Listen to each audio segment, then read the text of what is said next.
Oh, good morning mga kurap. Kain tayo oh. Ito lang itlog ng mamamayang Pilipino, nagtatrabaho, nagbabayad ng tax. Kayo, ang sarap ng kain nyo sa ninakaw nyo.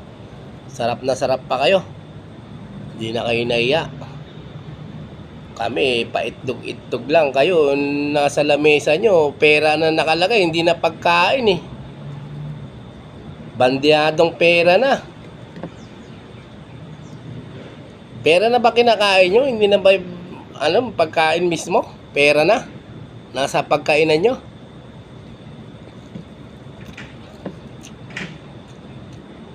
Nako po.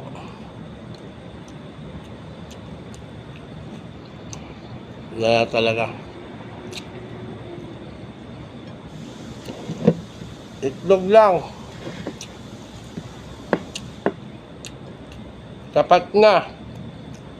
Magkano lang itlog? 10 piso. Mga anak mayaman. 700 plus kakainin, isang kainan. 10 piso lang isang kainan. Versus 700. Grabe. Yabang pa more.